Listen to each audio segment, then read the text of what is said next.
Jemaat yang dikasihi Tuhan Yesus Kristus, hari ini kita memasuki minggu ke-16 setelah Trinitatis.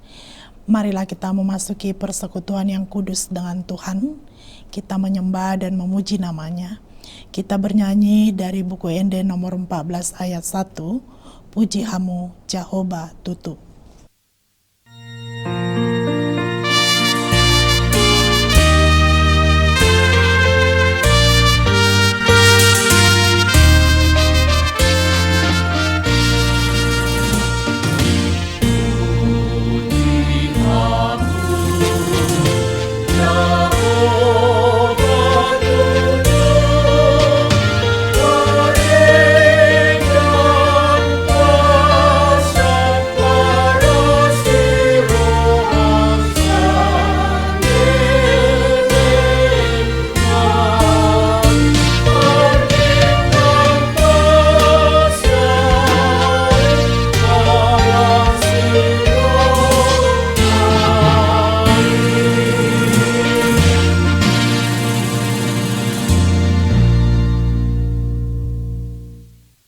Di dalam nama Allah Bapa dan nama anaknya Tuhan Yesus Kristus dan nama Roh Kudus yang menciptakan langit dan bumi. Amin. Sebab penderitaan ringan yang sekarang ini mengerjakan bagi kami kemuliaan kekal yang melebihi segala-galanya, jauh lebih besar daripada penderitaan kami. Sebab kami tidak memperhatikan yang kelihatan, melainkan yang tak kelihatan. Karena yang kelihatan adalah sementara, sedangkan yang tak kelihatan adalah kekal. Haleluya.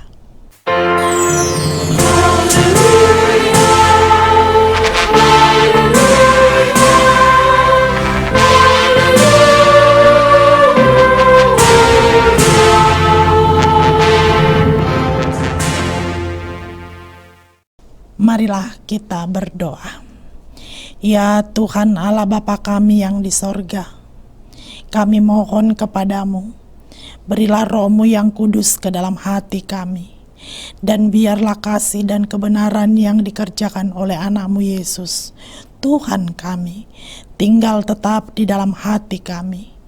Bimbinglah kami pada masa pencobaan, kuatkanlah kami melakukan kehendak-Mu, agar kami selalu bergembira mengharap pertolongan-Mu di dalam Yesus Kristus Tuhan kami. Amin. Kita bernyanyi dari buku Ende nomor 783 ayat 1, Tuhan Sitopa Saluhut.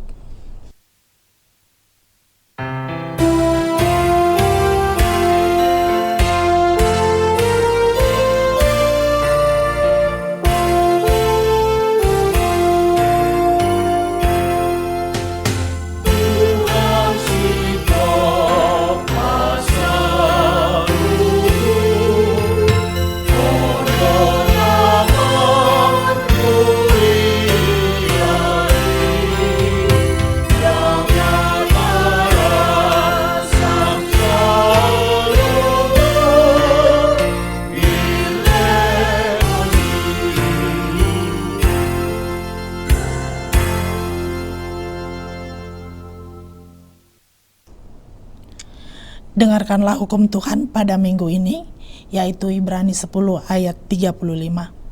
Sebab itu janganlah kamu melepaskan kepercayaanmu, karena besar upah yang menantinya. Demikian hukum Tuhan, marilah kita memohon kekuatan dari Tuhan. Ya Tuhan Allah, kuatkanlah kami melakukan yang sesuai dengan hukum-Mu. Amin. Kita bernyanyi dari buku Ende nomor 161 ayat 1, Tangihon Angguk Anggukon.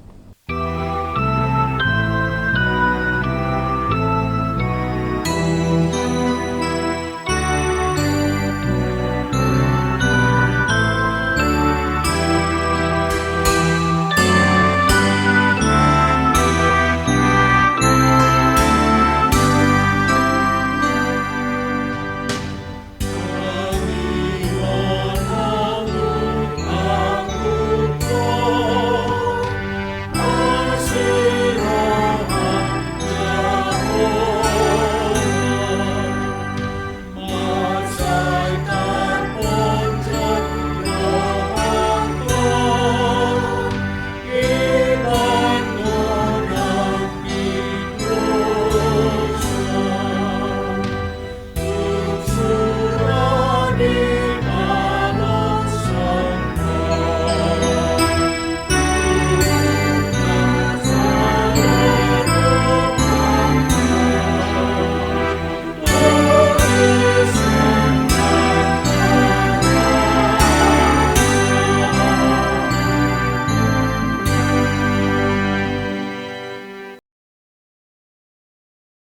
Marilah kita merendahkan diri untuk mengaku dosa di hadapan Tuhan. Ya Tuhan Allah Bapa kami yang di sorga, Engkau maha murah, kasih-Mu kekal selama-lamanya. Kami datang ke hadapan-Mu, mengaku dan memohon keampunan segala dosa dan kesalahan kami. Tataplah kami dengan berkat kasih-Mu, serta ampunilah dosa kami di dalam penebusan anak-Mu, Tuhan Yesus Kristus, Juru Selamat kami. Amin. Sekalipun dosamu merah seperti kirmiji, akan menjadi putih seperti salju. Sekalipun berwarna merah seperti kain kesumba, akan menjadi putih seperti bulu domba. Kemuliaan bagi Allah di tempat yang maha tinggi. Amin.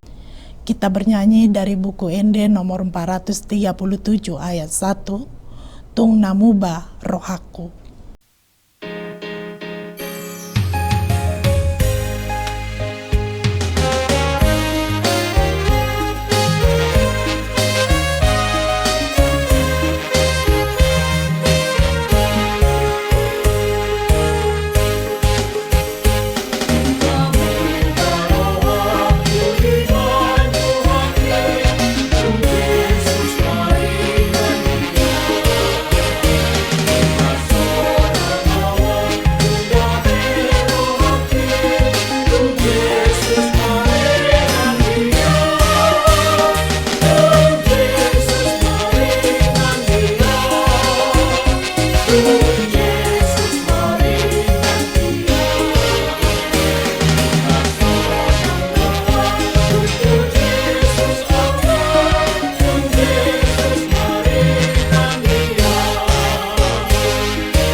Firman Tuhan yang ditetapkan untuk minggu ini 1 Timotius 6 ayat 11 sampai 16. Tetapi engkau hai manusia Allah, jauhilah semuanya itu. Kejarlah keadilan, ibadah, kesetiaan, kasih, kesabaran, dan kelembutan. Bertandinglah dalam pertandingan iman yang benar dan rebutlah hidup yang kekal. Untuk itulah engkau telah dipanggil dan telah engkau ikrarkan ikrar yang benar di depan banyak saksi. Di hadapan Allah yang memberikan hidup kepada segala sesuatu, dan di hadapan Kristus Yesus yang telah mengikrarkan ikrar yang benar itu, juga di muka Pontius Pilatus, kuserukan kepadamu. Turutilah perintah ini dengan tidak bercacat dan tidak bercela, hingga pada saat Tuhan kita Yesus Kristus menyatakan dirinya. Yaitu saat yang akan ditentukan oleh penguasa yang satu-satunya dan yang penuh bahagia, Raja di atas segala raja dan Tuan di atas segala tuan. Dialah satu-satunya yang tidak takluk kepada maut, bersemayam dalam terang yang tak terhampiri. Seorang pun tak pernah melihat dia, dan memang manusia tidak dapat melihat dia. Baginya lah hormat dan kuasa yang kekal. Amin. Demikianlah firman Tuhan. Berbahagialah orang yang mendengar firman Allah serta memeliharanya. Amin. Kita bernyanyi dari buku Ende nomor 262 ayat 2, Jehovah Tuhaki.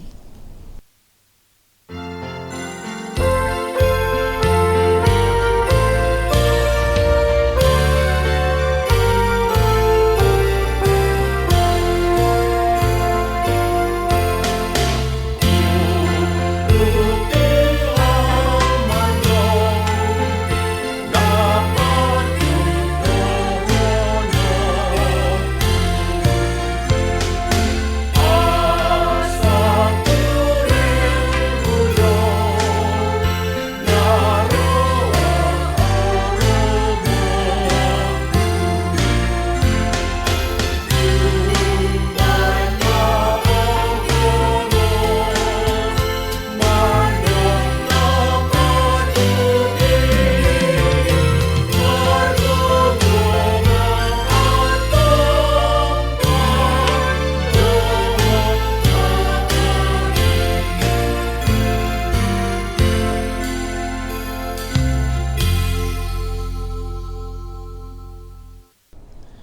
Marilah kita bersama-sama mengaku iman kepercayaan kita, sebagaimana teman-teman seiman di seluruh dunia. Kita bersama-sama mengucapkannya. Aku percaya kepada Allah, Bapa yang Maha Kuasa, Khalik langit dan bumi. Aku percaya kepada Yesus Kristus, Anaknya yang tunggal Tuhan kita, yang dikandung daripada Roh Kudus, lahir dari anak darah Maria, yang menderita sengsara di bawah pemerintahan Pontius Pilatus, disalibkan, mati dan dikuburkan, yang turun ke dalam kerajaan maut, pada hari yang ketiga bangkit pula dari antara orang mati, naik ke surga, duduk di sebelah kanan Allah, Bapa yang Maha Kuasa. Dari sana akan datang kelak untuk menghakimi orang yang hidup dan yang mati. Aku percaya kepada Roh Kudus dan adanya satu gereja yang kudus dan am, persekutuan orang kudus, pengampunan dosa, kebangkitan daging, dan hidup yang kekal. Amin. Kita persiapkan hati kita untuk mendengarkan kebenaran firman Tuhan. Kita bernyanyi dari buku Ende nomor 569 ayat 1, Ode bata tung longang dorohaku, sambil mengumpulkan persembahan 1A dan 1B.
Kita bersatu dalam doa.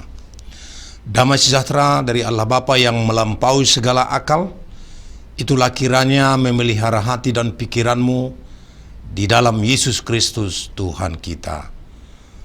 Amin.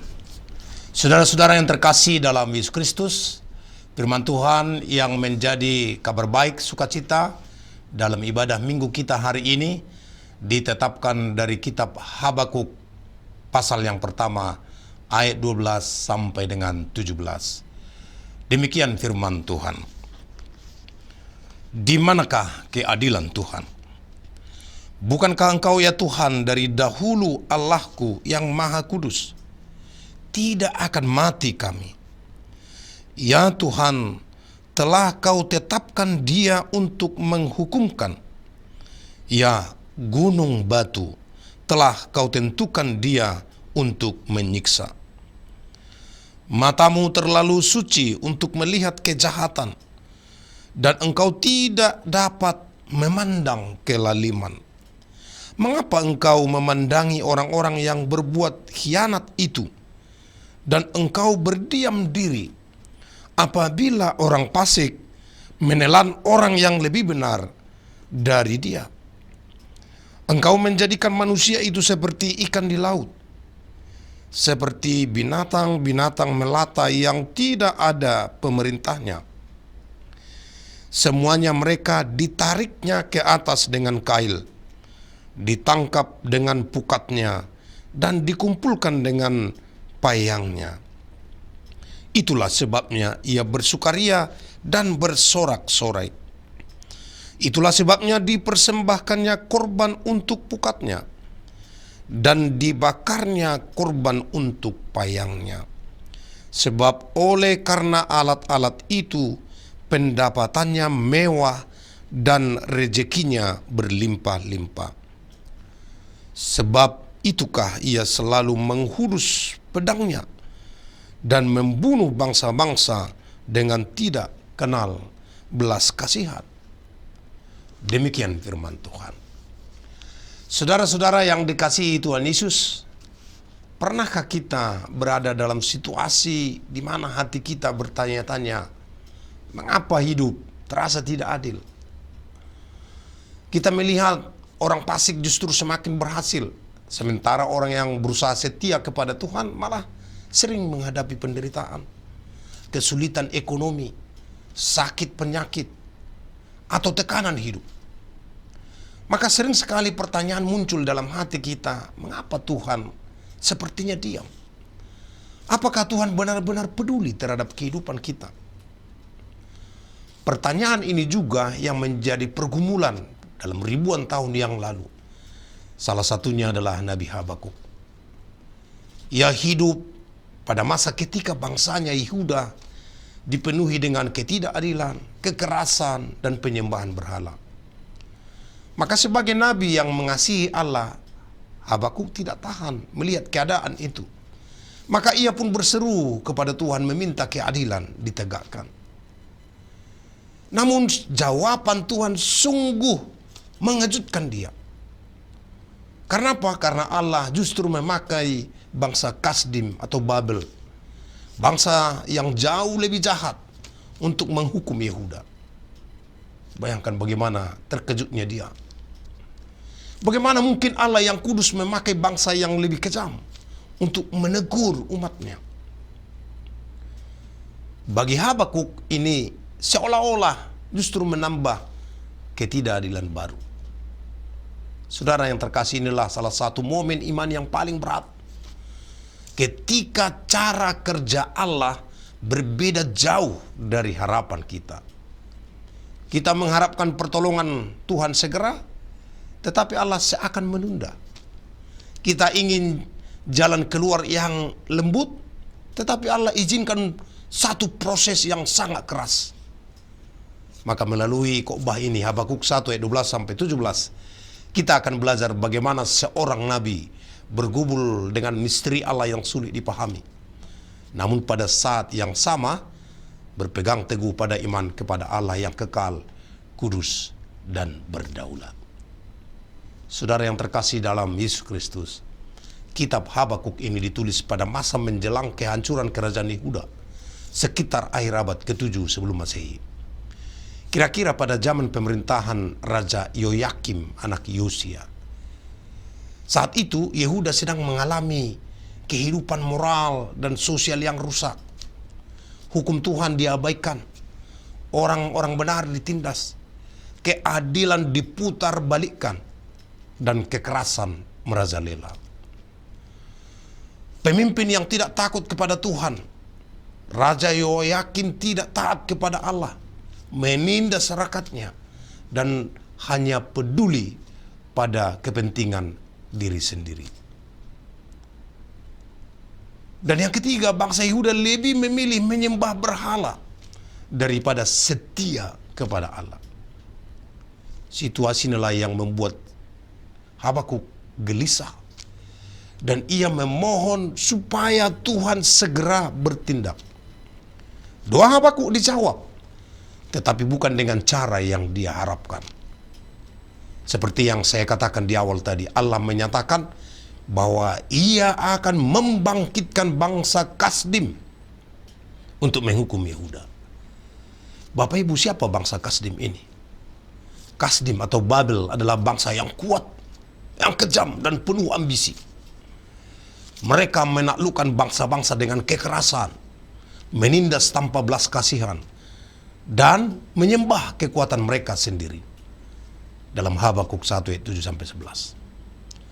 Bagi Habakuk ini sungguh mengejutkan. Mengapa Allah justru memakai bangsa ini yang lebih jahat untuk menghukum Yehuda? Kita melihat bahwa Habakuk bukan hanya bergumul untuk bangsanya, tetapi juga mewakili pergumulan setiap orang percaya di segala zaman. Bagaimana mempercayai Allah ketika hidup tampak tidak adil dan jalannya sulit untuk dipahami. Saudara yang terkasih, pertanyaan inilah yang akan dijawab dalam khotbah ini dalam 4 penegasan yang sangat penting untuk kita renungkan bersama. Yang pertama, Bapak Ibu, Allah itu kudus dan kekal dalam ayat 12. Habakuk membuka doanya dengan mengingat kembali siapa Allah. Bukankah engkau ada sejak purbakala, ya Tuhan, Allahku yang maha kudus? Ini penting, sebab dalam kebingungan Habakuk memilih berpegang pada karakter Allah yang tidak berubah. Allah kudus, ia tidak mungkin kompromi dengan dosa, tidak mungkin salah dalam keputusannya. Allah itu kekal, Allah tetap sama dari dahulu, sekarang sampai selama-lamanya. Situasi boleh berubah, bangsa bisa bangkit dan runtuh, tetapi Allah tidak tergoyahkan. Allah berdaulat, dialah yang mengatur sejarah bangsa-bangsa. Bahkan Babel yang sombong pun sebenarnya hanya alat sementara di tangan Allah.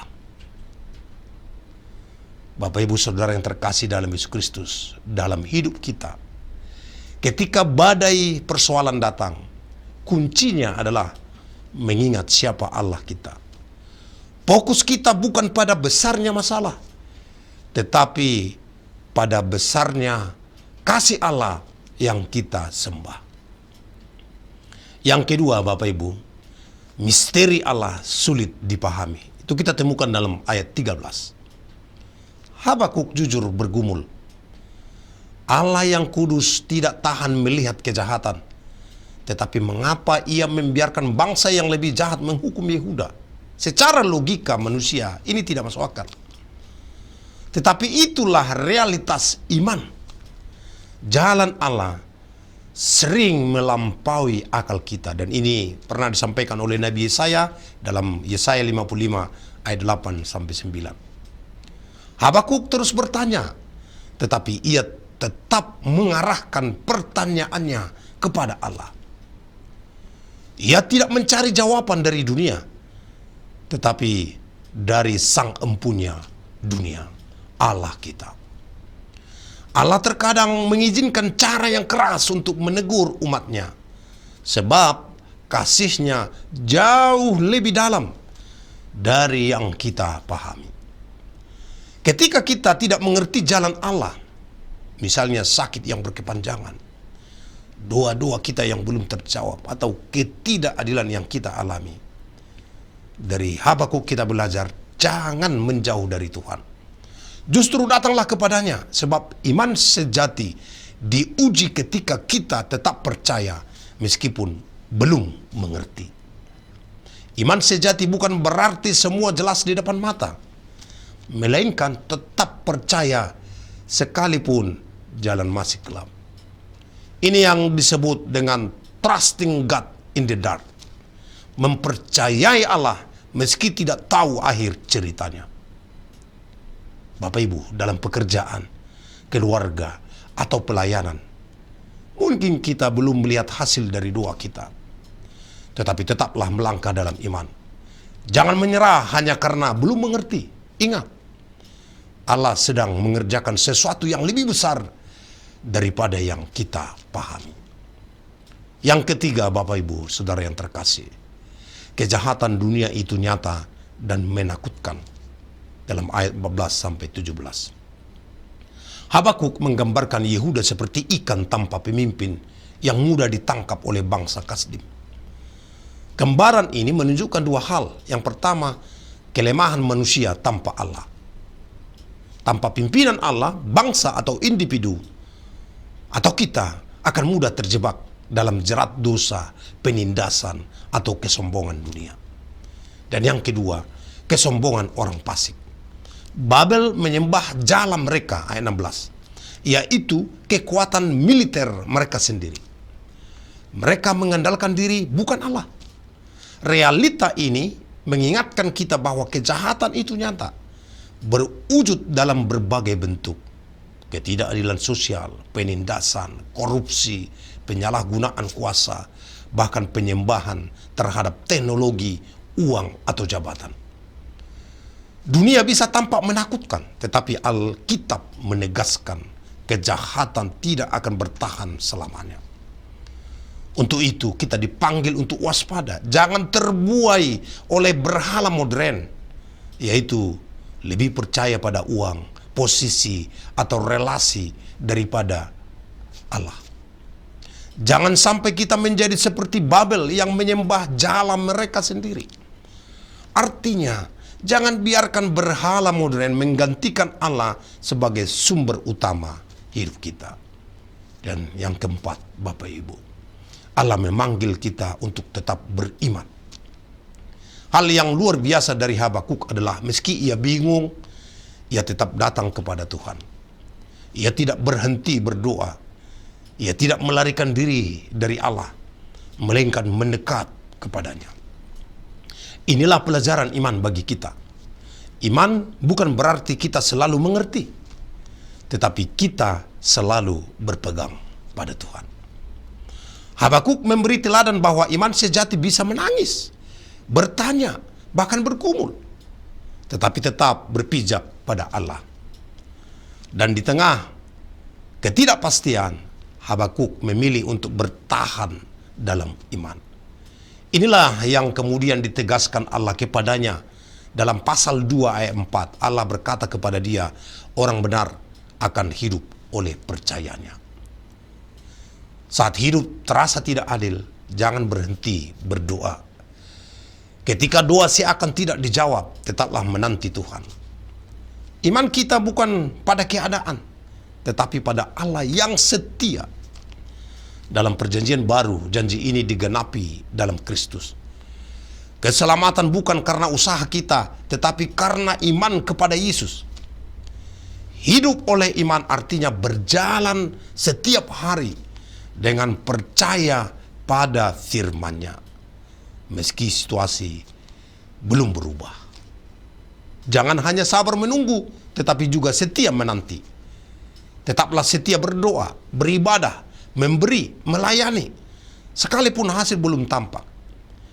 Tuhan selalu menepati janjinya, meski waktunya tidak sesuai dengan waktu kita. Saudara yang terkasih di dalam Yesus Kristus, khotbah ini mengingatkan kita bahwa perjalanan iman bukanlah perjalanan yang mulus tanpa pertanyaan.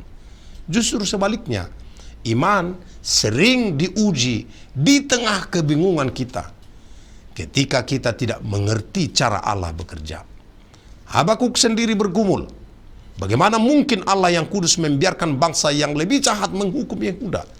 Tetapi di tengah kebingungannya, Habakuk tidak meninggalkan Tuhan. Ia tetap berdoa, tetap mengingat karakter Allah, dan tetap menaruh pengharapannya pada Dia. Untuk itu, Bapak Ibu saudara yang terkasih dalam Yesus Kristus, ada 3 hal yang perlu kita renungkan dari khotbah ini. Yang pertama, iman sejati tidak anti pertanyaan. Tuhan tidak menuntut kita untuk selalu mengerti segala sesuatu. Ia tahu kita manusia yang terbatas. Yang penting adalah kemana kita membawa pertanyaan itu. Habakuk membawanya kepada Allah, bukan lari menjauh darinya. Jika hati kita gelisah karena sakit, kegagalan, atau ketidakadilan, bawalah itu kepada Tuhan. Jangan pendam, jangan cari pelarian di dunia, tetapi bicaralah dengan jujur kepada Allah. Yang kedua, iman sejati bertahan di tengah misteri. Habakuk tidak langsung mendapat jawaban. Bahkan jawaban Allah membuatnya makin bingung. Namun ia memilih untuk tetap berpegang pada karakter Allah yang kudus dan kekal. Dalam hidup kita mungkin ada doa yang belum dijawab, pintu yang belum terbuka, atau persoalan yang belum selesai. Iman sejati bukan berarti semua jelas, melainkan tetap percaya meski belum ada jawaban. Yang ketiga, Bapak Ibu, iman sejati berakar pada karakter Allah, bukan situasi. Situasi kita bisa berubah drastis. Yehuda jatuh, Babel berjaya, umat menderita. Namun Allah tetap sama, Dia kudus, kekal, dan penuh kasih. Pegangan Habakuk bukanlah kondisi bangsa, melainkan Allah yang ia kenal. Maka untuk itu jangan letakkan iman kita pada keadaan ekonomi, kesehatan, atau stabilitas hidup. Sebab semua itu bisa goyah. Tetapi letakkanlah iman kita hanya pada Allah yang tidak pernah berubah. Saudara yang terkasih dalam Yesus Kristus, iman yang sejati bukanlah iman yang tidak pernah bertanya, tetapi iman yang tetap teguh sekalipun pertanyaan belum terjawab. Kita belajar dari Habakuk bahwa jalan Allah sering misterius, tetapi Allah sendiri selalu setia. Mungkin hari ini kita seperti Habakuk, melihat dunia penuh ketidakadilan, hidup terasa berat, dan doa belum terjawab. Maka mari kita bawa semua itu kepada Tuhan. Jangan lepaskan pegangan kita, sebab pada waktunya Allah akan menyatakan rencananya selalu baik. Ingatlah, Tuhan Allah Maha Kudus dan Maha Tahu. Allah mungkin bekerja dengan cara yang tidak kita mengerti, tetapi Ia tidak pernah salah. Orang benar akan hidup oleh iman. Amin. Kita bersatu di dalam doa. Kembali kami bersyukur ke hadapan-Mu, Allah Bapa di surga, di dalam Yesus Kristus Tuhan kami, yang mempersekutukan kami dalam ibadah minggu hari ini. Kami sungguh bersyukur atas kesehatan, atas kehidupan yang telah Tuhan berikan di dalam kehidupan kami sepanjang 1 minggu ini. Dan kami juga bersyukur untuk firman Tuhan yang akan menguatkan dan yang akan melengkapi sukacita kami untuk menjalani setiap aktivitas dan pekerjaan kami 1 minggu ke depan. Firman-Mu hari ini telah meneguhkan hati dan iman kami dengan belajar pada pengalaman Habakuk, bahwa tidak semua doa-doa yang kami sampaikan kepada Tuhan segera Tuhan akan jawab. Dan dari Habakuk kami belajar bahwa jalan-jalan Tuhan itu misterius, sulit untuk dipahami logika manusia. Tapi kami dapat mengerti dan percaya bahwa jalan Tuhan selalu menjadi jalan yang terbaik di dalam kehidupan kami. Mampukan kami, Allah Bapa di surga, untuk melakukan setiap aktivitas dan pekerjaan kami dengan mengikuti firman-Mu. Dan berilah kami hikmat kebijaksanaan, sehingga dalam setiap aktivitas kami, dalam setiap pekerjaan kami, dalam setiap pelayanan kami, sungguh kami terus mengandalkan Tuhan, karena Tuhan Maha Kudus, Maha Baik, yang akan menyertai dan menguatkan kami melakukan segala aktivitas kami. Kami serahkan kehidupan kami ke dalam tangan Tuhan. Biarlah Tuhan yang memberkati setiap pekerjaan kami, melindungi kami dalam setiap aktivitas kami, menjauhkan kami dari segala mara bahaya, terutama dari sakit penyakit. Allah Bapa di surga, dalam lewat ibadah ini kami juga mendoakan saudara-saudara kami, seluruh jemaat-Mu, yang pada saat ini mungkin mengalami cobaan hidup, dan yang terutama yang masih terus berjuang dalam proses pemulihan kesehatannya, yang dirawat di rumah sakit atau yang sedang menjalani proses pemulihan kesehatan di rumah mereka masing-masing. Allah Bapa di surga, berkatilah setiap pelayanan yang diberikan oleh rumah sakit, para dokter, dan juga keluarga yang merawat kesehatan mereka. Biarlah oleh mereka tangan Tuhan memberi kesembuhan, memberi kesehatan kepada mereka. Berkati juga obat yang mereka makan, sehingga dengan obat itulah mereka akan menerima kuasa-Mu, sehingga mereka boleh dipulihkan dan kembali sehat untuk melakukan aktivitas mereka. Kami juga berdoa untuk seluruh anak-anak-Mu, dari anak-anak sekolah minggu hingga kepada orang-orang dewasa yang sudah mahasiswa dan bekerja. Biarlah Tuhan yang melindungi mereka, yang memberi hikmat kepada mereka untuk melakukan aktivitasnya, untuk belajar ilmu pendidikan yang berguna bagi kehidupannya. Kami juga berdoa untuk mereka supaya Tuhan yang melindungi, supaya mereka tidak jatuh ke dalam kenakalan remaja, pergaulan bebas dan narkoba. Biarlah Roh-Mu yang kudus itu yang senantiasa menguasai hati dan pikiran mereka. Kami juga berdoa untuk gereja-Mu dalam setiap program dan pelayanannya. Biarlah Engkau mempersatukan hati dan pikiran seluruh pelayanmu dan jemaat untuk melakukan seluruh aktivitas pelayanan di gereja dan di tengah-tengah masyarakat. Bapa di surga, kami juga berdoa untuk pemerintah kami, untuk negara kami. Kiranya keadilan-Mu itulah yang Engkau jadikan menjadi dasar atau pondasi bagi pemerintah kami, mulai dari presiden sampai pemangku jabatan yang paling terkecil, untuk menjalankan pemerintahan mereka dalam kebenaran, dalam keadilan, dan dalam kasih Tuhan. Supaya negara kami ini sungguh bisa keluar dari berbagai masalah multidimensi yang sedang dialami sekarang. Dan persatukan kami seluruh masyarakat Indonesia bersatu padu untuk bersama-sama pemerintah melaksanakan pelayanan di masyarakat, pemerintahan dengan adil dan sejahtera. Bapa di surga, inilah doa kami sampaikan kepadamu, dan kami percaya atas setiap doa-doa yang telah kami sampaikan kepada Tuhan, Tuhan akan mendengarnya dan akan memberikannya seturut dengan waktu yang terbaik bagi Tuhan, karena Tuhan yang lebih mengerti, lebih tahu apa yang terbaik yang Engkau berikan di dalam kehidupan kami. Bapa di surga, ampunkan kami Tuhan atas setiap kesalahan dan keberdosaan kami. Di dalam Yesus Kristus kami berdoa kepadamu. Amin. Saudara-saudara yang terkasih dalam Yesus Kristus, kita bernyanyi dari buku ND HKBP nomor 559 ayat 1 sambil kita mengumpulkan persembahan. Mari kita sampaikan dengan sukacita.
Marilah kita menyerahkan persembahan kita kepada Tuhan. Kita berdoa. Ya Allah Bapa kami yang di surga, kami mengaku bahwa Tuhan adalah sumber dari segala karunia yang melimpah dalam kehidupan kami masing-masing. Sebagian daripada karunia itu kami serahkan kembali sebagai persembahan kepada Tuhan. Terimalah dan berkatilah persembahan umat-Mu ini, agar dapat kami pergunakan untuk pekerjaan dan pelayanan kerajaan Tuhan di dunia ini. Bukalah hati kami untuk mengenal betapa banyak berkat dan karunia yang kami peroleh dari Tuhan, supaya kami senantiasa bersyukur kepadamu di dalam nama Yesus Kristus Tuhan kami. Amin.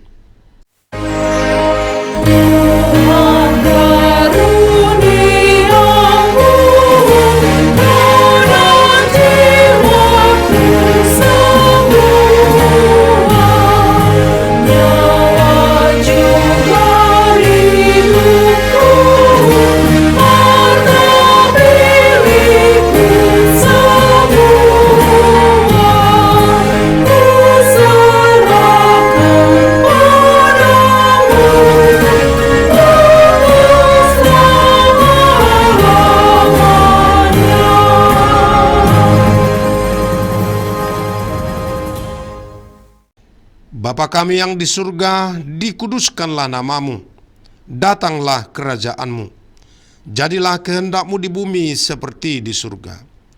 Berikanlah kami pada hari ini makanan kami yang secukupnya, dan ampunilah kami akan kesalahan kami, seperti kami juga telah mengampuni orang yang bersalah kepada kami. dan janganlah membawa kami ke dalam pencobaan, tetapi lepaskanlah kami daripada yang jahat.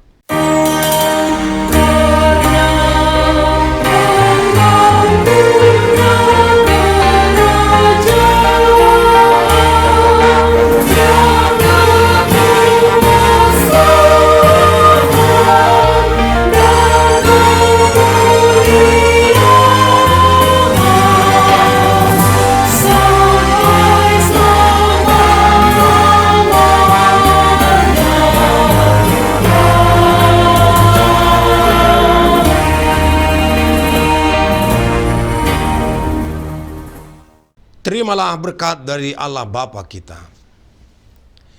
Tuhan memberkati engkau dan melindungi engkau. Tuhan menyinari engkau dengan wajah-Nya dan memberi engkau kasih karunia. Tuhan menghadapkan wajah-Nya kepadamu dan memberi engkau damai sejahtera. Amin.